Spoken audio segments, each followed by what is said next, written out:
excessive, people. Now, I know what you're all thinking. What an amazing body. And how do I get a ticket to that Ginger Love Bakery? It is ginger downstairs, people, just warning. No, it was more like apple and rhubarb crumble. No, it's not. That's grotesque, and let's leave that one where it lies. No, I recently discovered I have a gift. It's a beautiful thing, and it's not just these legs and this beautiful magenta kimono. This gift is profound, people. This gift keeps on giving. It is the gift of clairvoyance. It's amazing. It doesn't happen with everyone. It doesn't happen all the time, but when it does, it's powerful, and it tells you what you're thinking at any one point in time. It's just huge. Can we experiment with that? Okay, I'm going to choose that man there because you sat in the front. Okay, this is a process where it's a psychic exploration. Do you mind if I enter you? Consensually and psychically. This is not that kind of show, people. That would be very weird. So, Ben, can I enter you psychically? Yes. No? Yes? Okay, all good. And it involves me piercing into your soul and you piercing into mine via the vessels that are our eyes. And so we create a psychic bridge where I see a mirror of what you're feeling. Is that okay? Okay. So it involves you focusing on my irises. They're blue-grey and they're transfixing. And then behind them, there are pupils that are slightly dilated in the light. Oh my goodness, it's coming to me, it's bubbling to the surface. You're wondering why you didn't buy Barker tickets, and that's fair enough. Fair enough. And also why you sat in the front row, but that's good too. You've got a friend to your left, is that right? I'm Will, what's your name? Emma, excellent, Emma. Do you mind if we engage in the same psychic exploration of what you're feeling right now? Is that okay? Let's do it. So same bullshit premise. Eyes, irises, pupils, we delve into each other's souls and we look deeply. We look very deeply. Oh my goodness, she's been hiding this for quite some time. You are currently thinking, surely Will could have invested in better underwear. And is that side ball I see peering up? That's very rude. I can't help what they think, people. It's front row people always sus. Anyone who chooses to sit in the front major. No, you're gorgeous, Emma. Oh, good. Two gentlemen here. Can I start? I'm Will. What's your name, sir? Des. Lovely to meet you, Des. Can we do the same thing? It's not creepy. We're in a slightly smelly room with 40 strangers looking at us. Is this cool? Excellent. So same thing. Do you mind if we look at each other and then I peer and then we find out what your essence is thinking at this moment in time? Des? Okay, Des, same thing. You need to really pierce deeply into my eyes. You need to focus. You need to ignore the Coca-Cola burp I just let out. No, sorry, that's completely unnecessary, but entirely factual, and I'm an oversharer from way back. Des, look into my eyes. Irises, pupils, we are building a psychic bridge. Des. You are currently thinking, what's George Castagna's older Down syndrome brother doing on stage? That's fucking cool, Des. And I'd prefer you keep those thoughts to yourself. What's your name, brother? Tom, I'm Will. Lovely to meet you, Tom. And I'm so glad you paid top dollar for your tickets tonight. Thank you so much. I didn't. I invited them. I was dragging people in because I'm filming tonight. Lovely to meet you, Tom. Same thing, let's do this in a creepy way unless you want it to be creepy, and I can deal with that as well. No. Tom, eye to eye, strong grasp. Oh my goodness, people. This is primordial. This is coming from deep. You can't suppress this, can you, Tom? This is just bubbling to the surface. This is like, it's like volcanic lava just spilling up.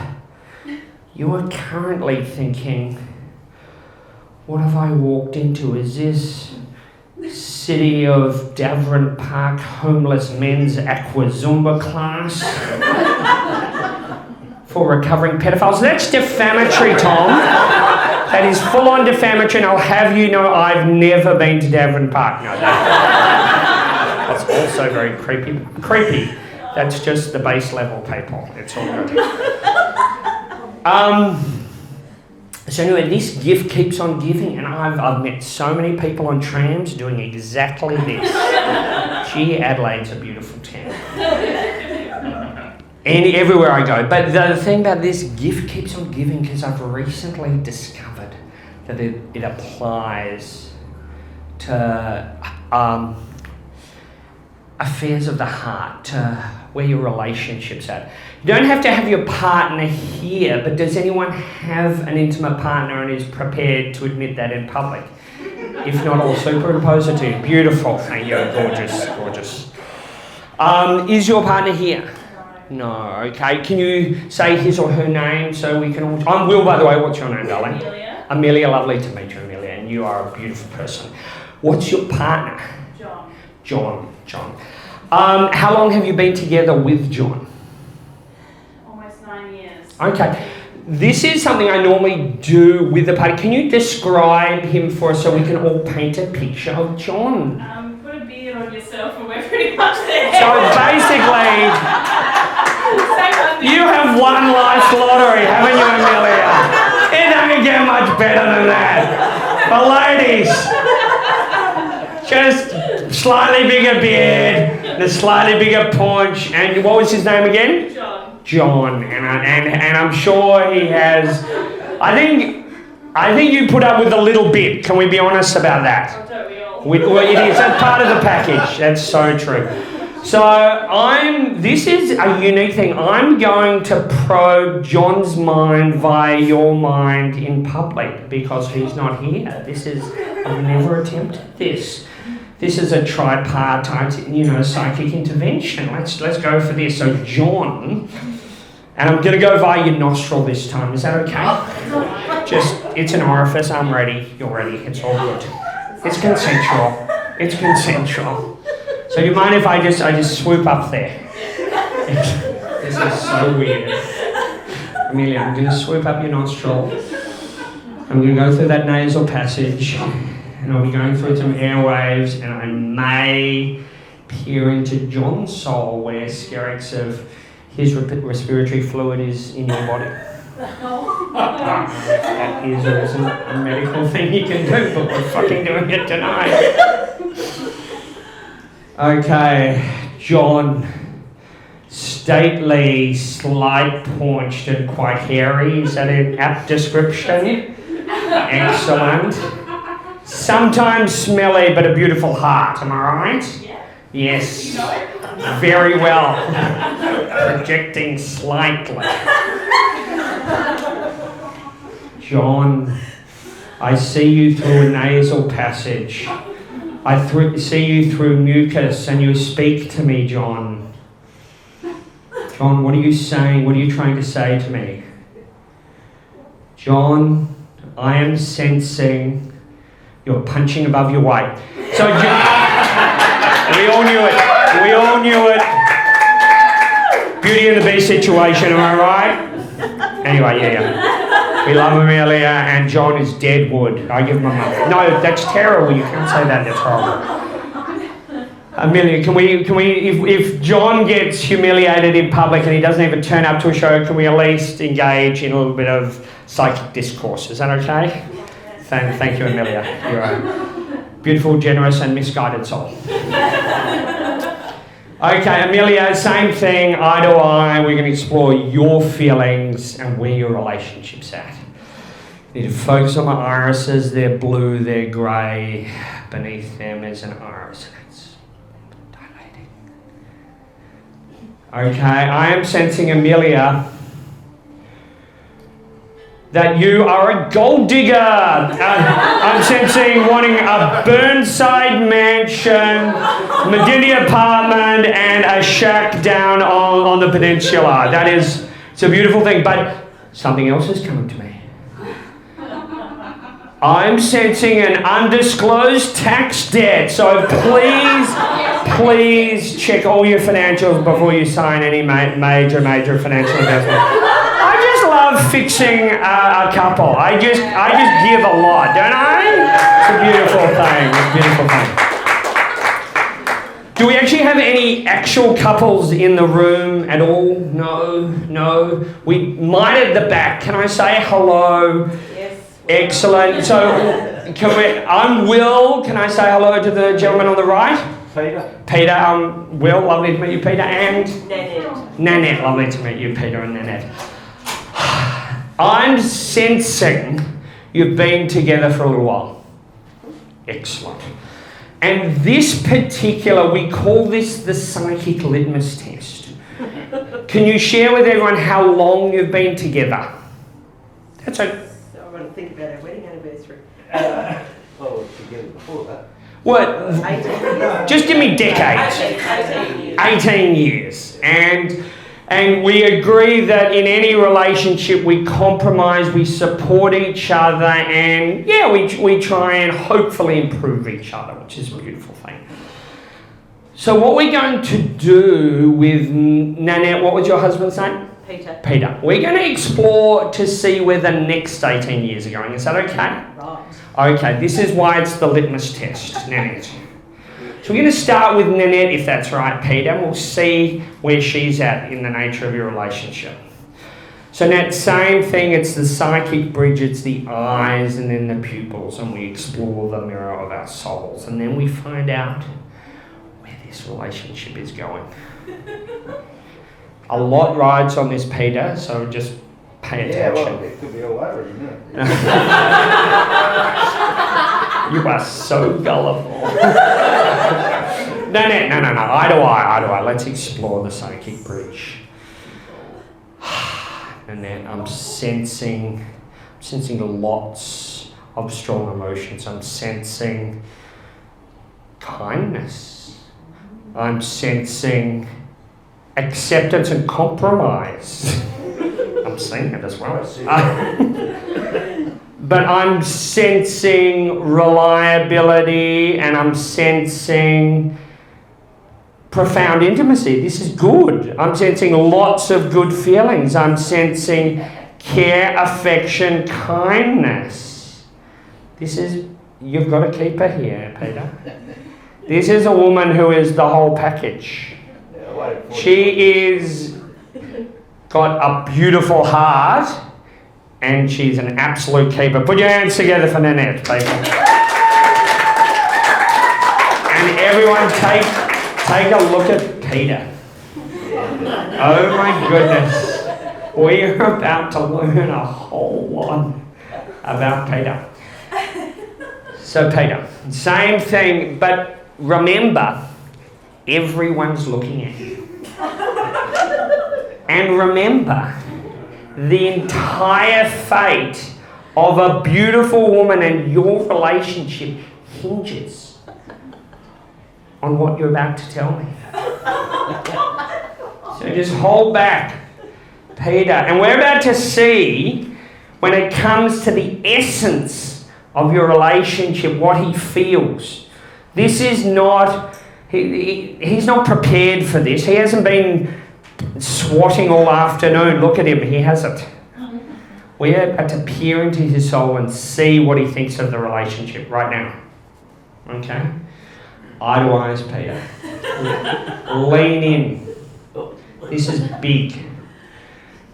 Deep psychic bridge. Irises, pupils dilating. Oh my goodness, I've just gone deep. Just seeing what Peter's up to. It's coming to me. Peter's thinking deeply about the relationship, and he's thinking, why did the Adelaide Crow spend $1 million on a Ford Pocket called Isaac Rachel? Is that all you can think about your partner? Admittedly, $1 million for a forward pocket, what were they fucking thinking? It's insane. Like, here's a forward pocket. It's not going to change anything. They're insane. Anyway, I'm with you, but I'm against you, Pete. Okay. Now, very quickly, I just wanted to point out the elephant in the room, people. Wearing a kimono. So when I just did that last piece, I actually did it with my housemate, and she was in the room, and she heckled, and I said, "What are you thinking?" And he said, "You put the no in kimono, and the yes in pedophile." She's a bitch. No, she's gorgeous. She's a comedian friend of mine. She can say stuff like that. But no. So I'm in the kimono, and it's Adelaide, sorry, it's a very classy town, and you probably don't see kimonos this nice all the time. But no, I've just come from yoga. This is pretty standard stuff. I'm very, very good at yoga, you can probably tell people. In fact, I'm so good at yoga, I recently got promoted to the neonatal class. Oh yeah, guess who's top 4 in their class for pelvic floor strength? Mr. Kegel, you're looking at it. Oh yeah. But I tell you, it's really hard being a single expectant mum in neonatal yoga. Those married mums in their Lorna Jane activewear, they're complete bitches. Oh, the end of semester brunches and the top. I don't get invited. And I tell you, Anne from the Unlead Tennis Club is the word, complete bitch. She is so discriminatory, and it's just all with the negative words. Will, you don't belong here. Will, you're not one of us. Will you please get out of the ladies' change room? I just feel so judged, you know what I'm saying? Anyway. While we're here, I wanted to share something of a vulnerable moment. Are we in a safe space? Is it okay? Yeah. Yeah. And basically, I generally hold myself to a relatively high bar in everything I do, and I generally exceed it, which is fine. But sometimes you don't. And you know, like, if you aspire to have morals, sometimes you fail. And that's a bit disappointing, even for me. And recently, I failed one such test. And I said I would never do it, and it's the romance at work. Has anyone ever done romance at work? Please avoid it. Did it work or not work? Yeah. Oh, well, then that's good. So if it works, it works. But if it doesn't, it can go awfully wrong, because you've got the walk of shame past the Xerox machine, you've got to work on project, and it's like people's workplace, And I'm glad that it worked for you, but I'd always say, don't do it. And also for someone else, like, this is their workplace as well. You want them to feel happy and feel safe. Like, it's not a cool thing, generally, unless you're that lady that, no, I'm joking. But I always said, never have the office romance. And then temptation came along, people. Hello. And also, it wasn't me who made the move, and I love being harassed. And it was also someone I admired from afar, both professionally and personally. And so Arnie came up to me and just whispered into my ear. So, Will, this was in the coffee room, people, at lunchtime. She said, Will, I've been watching you.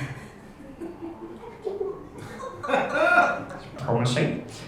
She said, Will, maybe you and I could go out after work.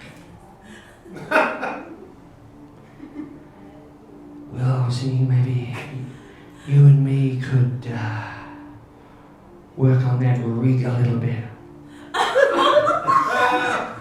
I didn't know what that means. I'm not sure what working on that rig means, but I didn't know what it meant. But I said, yes! She said, yeah, maybe after work you and me can go and work on this little situation you've got happening. It wasn't a romantic come on, this was a CrossFit intervention at work, which is also a bit fucked. It's not very cool. Has anyone done the CrossFit or the boot camp? It's hard and it's a little bit like a cult. Think about it, they make you go every day, they make you feel guilty if you don't go, they make you tell your friends, they make you bring your friends, and they want a percentage of your income. This is not good. And then recently, I'm staying down in Glenelg. I've got a B&B down there, and it's lovely. And they said to me, "Oh, we've got a CFT group in Glenelg. Do you want to check that out?" I said, "Okay." And so anyway, just the other day, I went to the foreshore, and they tortured me. They made me do things I didn't want to do. 90 minutes on the foreshore. They punished me. They made all parts of my body hurt. They yelled at me. They barked orders and they publicly humiliated me on the Glenelg foreshore. Not so much a cult as my first marriage. Cheeky thing. If it's okay, can I take a quick seat? I'm going to sort of do some other things tonight, but madam, my head's up here. Some of these ladies were not here for the comedy, you know what I'm saying? Just all about eye candy for them. But no, I should explain, I recently got diagnosed with a health condition and actually did scans and shit. And they came back to me and the doctor said, "Scans have come back. Turns out you're a lazy prick." Also called impotence, but I'll take it either way. That's good. But no, I wanted to reflect a little bit on how amazing Adelaide, how many real Adelaide people are here? I'm presuming like 3/4. Just quietly, Adelaide I think is the best city in Australia, and I'll give you about 10 reasons. Yeah. Best food in Australia by a country mile. Woo. I went to Adelaide Central Market's amazing. I went to lunch with my beautiful friend. We ate beautifully. But I have not eaten I even had Uyghur food. I used to live in China, and that's very hard to find, and it was stunning. Everywhere I've gone is beautiful. I was staying at a Hotel Riviera, probably not the best hotel in the world, but I'm on a budget, so please don't judge. But it was opposite the Proton Therapy Centre. Have you seen that? The futuristic on North Terrace? I want whatever disease makes that. No, that seems terrible, but it's so beautiful. Like, architecture is stunning. But there's so much beautiful things. You've got festivals, Writers' Festival, Fringe. You've got it all. It really is, and I've actually got nice people here, which is I've got cousins here and friends. Like, it is properly a nice place, and you actually meet people who are prepared to talk to you, even though you look like this. So I love Adelaide. Like, it's amazing. But I do shows here. I was doing an early show and late show. But you've also got Hindley Street. Yeah. Oh my God. It's like the street that evolution forgot. So I finish here like often at about 11, sometimes 12, and I walk down Hindley Street to go to my hotel, and it's like primordial slime just flowing through. And I tell you, it's pretty disappointing. And like the youth of today, they just go out there and what they wear is just so embarrassing. Like, vulgar. You can see everything. Underwear on show. Oh my God, it just makes me sick. I am appalled at what your young people do. I thought so much of you, Adelaide. But then it struck me. It struck me that I'm being a bit judgy. Who am I to judge Hindley Street? And why am I so much better than some of these young people. And I feel that I am being a bit of a dick about this. And gee, when you think about it, there's some pretty impressive people who've taught us about judgment. And this is real. Martin Luther King, Nelson Mandela, Gandhi, they all said, please don't judge people by how they look. Please don't judge. People are people and they all deserve to be treated well. So can you believe I'm using Martin Luther King to justify going to a nightclub at 2 a.m. in Harley Street? But I fucking am. I'll use any justification to go into a nightclub at Harley Street. But no. But it was curious. And so the words and the courage of some of those, civil rights activists hopping in those buses going down to the deep south and facing, in the 60s, down in Georgia and wherever they went. It's huge. So I walked into this nightclub called Mother's Little Helper. My heart was pounding, people. But full of courage was I, and determined, because I had a dream, people. No. Overstating things somewhat. I wanted to meet some beautiful people, but also to hear their words. And so I walked up to one beautiful person and I was just overcome with the desire to understand and to push that judgment away. So I walked up to this young person I didn't understand and I said, your father is a thief and he stole the stars and he stole a Triton and did a ram raid in the city of Elizabeth and stole the whole world. No, I'm just joking. I then went on and said, my feelings for you are like the mortgage inflationary powers of the floods of northern New South Wales and the supply chain issues about the war in Ukraine. You've spiked my interest. Just me? Okay. Not ideal. And one more. This is for the ladies. Is this a gun in your pocket or just a conservative survivalist, small arms toter? No, anyway. Maybe I should have put that material in the back pocket. Anyway, one more before we get to the other serious stuff. I actually am a bit of a romantic at heart, and I believe genuinely in lust at first sight. And so I was in Hindley Street and I saw this amazing girl. She was here for a conference. We had a bit of a chat and something special in Hindley Street. Love having people. And I tell you, I'm a slightly unique individual, people. And when I get aroused, strange things happen. Like really strange things happen. And I got aroused. And it was like an inferno. And the eyes met and we had a brief chat, a little bit of dancing, and I just got so aroused. I tell you, when I do, one thing generally happens. I stand up slowly, and then I run to a toilet cubicle,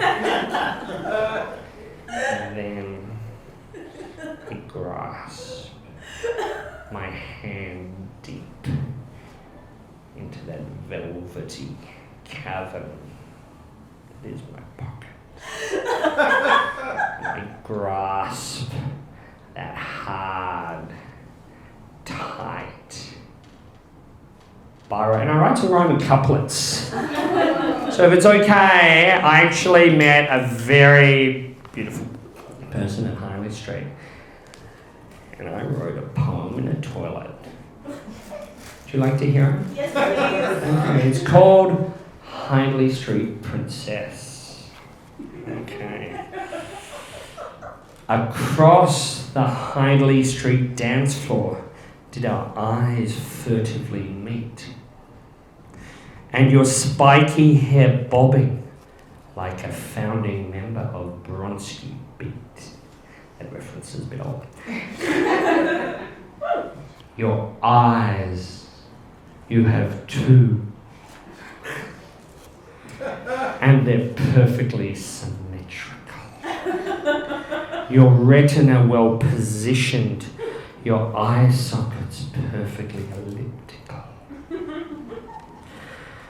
Your beautiful brown iris is the model of perfection, your cornea delicately curved to promote maximum refraction. I should need the microphone, someone's going to use this afterwards. Your radiant smile lights up the dance floor with your enamel levels clearly very high. Your incandescent smile, a model of good flossing and oral hygiene enough to make a grown man cry.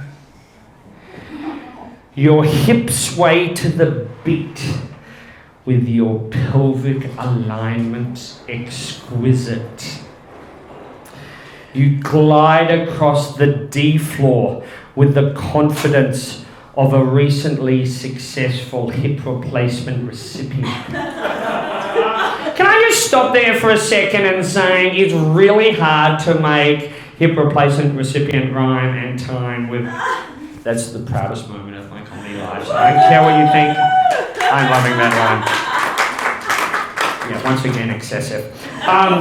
Your endocrinal glands pump with each more frantic dance move, and with each beat you secrete water, and through evaporation, excess heat is removed.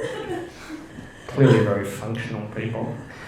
Your odour is strong, a mixture of sodium, potassium, and trace levels of zinc, iron, and chromium. Just how I like it. My jaw drops as you master the robot, the sprinkler head, and a sticky Hindley Street dance floor electric worm. My kind of girl.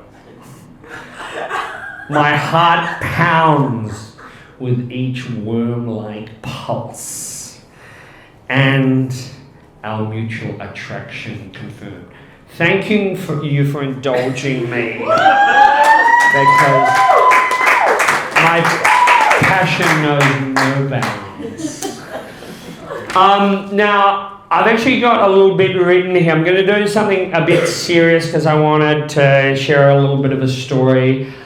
And I contextualize it a little bit. I had a bit of an epiphany, and I just wanted to share that. It's been a really difficult time for me. And I just want to say that the Amway Corporation is fantastic in building, and this is not an ambush marketing thing for Amway, so you can all rest easy. No. I actually had a diagnosis of MS recently, and it was really hard, and I just wanted to tell a little bit of that story. So there's been a big comedy, but we're actually going to talk a little bit about that, and also try and look at some of the funnier sides and also the serious sides of that. So if you could bear with me. And I didn't quite know how to tell the story. I didn't know if I wanted to tell the story, and because I was actually a bit worried about how to tell the story, I've actually written it down, and so I'm gonna read it out because it's my show and fuck you all. No. But no, I actually want to share my actual thoughts. So if you could bear with me while I read some of this tonight. Once again, excessive, but I love it. In late September last year, I woke up early on a Saturday morning and I stumbled across the room. I didn't think twice about it. I put it down to having a big night out the night before and my floor being messy, and there was nothing new to those two things. I then headed out to play golf.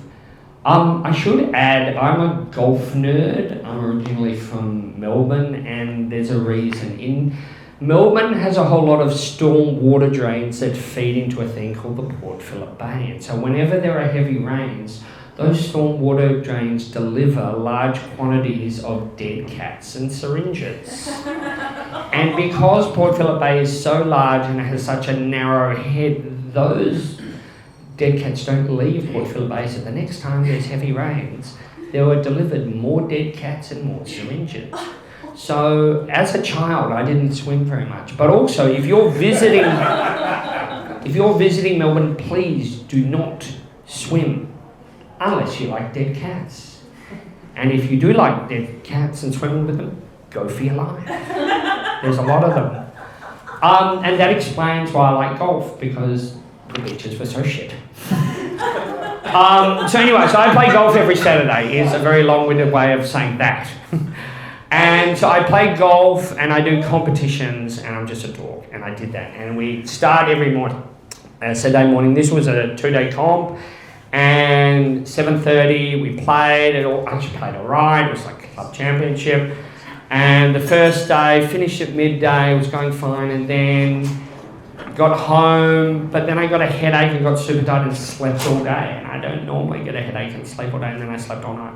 But I woke up the next day and I was feeling refreshed, and so I did the golf because it was 2-day round, and it went fine. In fact, I ended up being the B grade raw score runner-up, which is not a Canberra adult film title. It's actually a golf thing, apparently. I don't know, I could know. But same thing, I played well, but actually I just collapsed at the end of the day. Basically got a headache. I don't normally get headaches, tired, slept. And then on Monday morning, because it was Sunday, Monday morning go to work and I get some pins and needles around my lips. And like any good Aussie male, I think, that's normal, surely. And so I just go to work and have a great day, it's fine. And then on the Tuesday morning, a little bit more pins and needles, goes a little bit higher, and then I go to work and I go via another organisation that I help out with. I had to sign some documents, and I told her, and she said, you should probably go to the doctor. And I said, I'll do it later, whatever, yeah.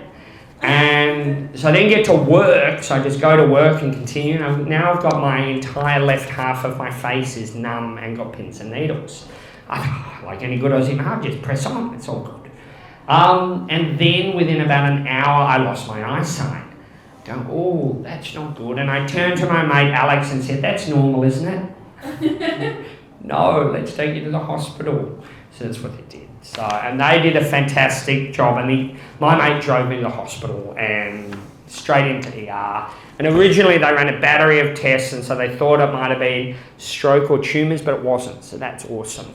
And then because it wasn't that, they then put me in a ward to find out what it was. And so I'll just, here it is. And so they gave me to a neurologist. And I'm not allowed to say his name for confidentiality reasons, so we'll call him Dr. Alvaro Severa. Because that's his name. It's my confidentiality, so fuck him. No, but he's amazing and he saved my life. I'm going to talk more about that later. But he was the one who basically had charge of my care. And so they ran a whole lot of MRIs, if you know them. They're like a brain scan. And it came back with a whole lot of plaque. And I've always been embarrassed about my dental hygiene, and I apologised profusely. And he said, no, it's in your brain fluid, and it's demyelinated myelin. That's the sheeting of your thing, which does the conductivity of your brain messages, and it's floating around there, and it shouldn't be. And I said, does that mean I just use an electric toothbrush and brush my brain? He said, you're an idiot. What are you talking about? I didn't really understand much about it. So he said, you're going to have to stay here for a bit. We're going to give you a whole lot of steroids. Now, I'm not sure if anyone's ever done cocaine, but it's exactly like that. You think you're fantastic. And I sent because I'd come straight from work, I had my laptop, I sent 400 emails that day. I don't know what was in one of them, but I felt fabulous. But it was literally like you're invincible. It's not ideal. But, steroids is not a drug. You're just not in control of stuff. And then they came up to me and said, and by the way, can you not make any major purchases or life decisions when you're on steroids? Because when people do, they often buy convertibles and join gyms or buy gyms. And I said, no, it's all good. I'm entirely happy with my $9,000 purchase of mixed lollies. But don't worry, I mainly got the candied teeth and chocolate freckles because that's where the money is. And Dr. Severa said, you're a fucking idiot, can I take your credit card? And did. They then let me outside, where they treated me, and to go outside, back home. But I wasn't at home. I didn't fully respond to the treatment, but I was like 80% better. But they said, and I probably didn't listen too well, and I tried to get really fit, and I'm from Darwin. Darwin's quite hot. And so I was like doing push-ups and jogging and other things, and apparently that's not good for MS. And so within about 4 weeks, everything started going to shit again. The eyes got worse, my legs started dragging. It was not cool. And like any good Aussie, no, I did call. And I went to the hospital, and they did more things, and they found a lot more stuff, and it's new lesions and stuff. They said, this is not good. We need to put you on the meds. But they did, so it was a bit awkward because it was during COVID. And because of the vaccine, they couldn't start my meds because apparently the meds would counteract the vaccine, and they said you're more likely to die of COVID than MS, so you have to wait. So it was shit. So I had 3 months where I could only see about 5 or 10 metres, my family was away, but this is where I just want to thank everyone. I had a lot of beautiful people. I had people dropping off Luxes and food and just helping me and taking out for coffee, and I felt very alone and vulnerable, and it was great to have all these people helping me, and we had lots of beautiful things. And the thing I partly wanted to share was that one of the, and because I had to delay my medicine, I decided to take 6 months off comedy because I got a day job. I do lots of comedy at night, and if I just take 6 months off and get healthy, that's a good thing, because I was actually working full time, and so that was also, but working from home, so it was okay. But something beautiful happened, and it was that a lot of my comedian buddies all got together because I said I'm going to take 6 months off. And so we had about 20 or 30 comedians all got together in a room, not dissimilar size to this. Happy, yes, if you know Darwin, most of you don't, so it's completely irrelevant to all of you, that's okay. But it's a beautiful little room, and they got together, and they all one by one stood up and said horrible things about me, and they did character assassination, and they absolutely took the piss out, and we called that a comedy roast. And in that moment of what everyone was doing, I felt more loved as they threw barbs at me and everything about me that I'd ever done than I'd ever felt before. Because it was, you know, people looking after each other, and it was absolutely beautiful. So yeah, I really want to sort of thank that mob. I also want to throw a couple of other thank yous. Obviously, Dr. Severa for looking after me. He was amazing, and he might not have the world's best patient manner. He might not ever talk to me. No, he does, but he never talks to me about, ask me anything about myself, but he's an amazing clinician. And he cares about me as a specimen. And that means something. I also want to thank all the scientists in the world. Like, this sounds crazy, and we've had it with a pandemic, but very few people shout out scientists. Like, my health, like, this drug is this Uber drug, and it worked for me. Well, clearly, I've got a few issues, but by and large, I woke up very soon after that comedy roast, and I could see again. And I'm like 95%, you know, without symptoms, and the other ones are manageable, and that's amazing. And for 3 months, I wasn't like that. I'd also like to thank a couple of other people as well. I'd like to thank my dietitian, and I'm working on reducing my KFC intake, but it's a process. And the 3-piece feed is an improvement, so let's just tick that one off. Fuck you, Kevin. No, he's gorgeous. I also want to do a big shout out to my physio, Eloise. Now, Eloise is gorgeous. And my other big symptom is I can't exercise for more than about 5 or 7 minutes without getting dizzy and overheating. So I have to have this really designed small increment stuff. And Eloise is the best. And she said, what are you into, Will? And I said, well, when I was a kid, I really liked breakdancing. and I love dancing full stop, and I'm quite a good crumper.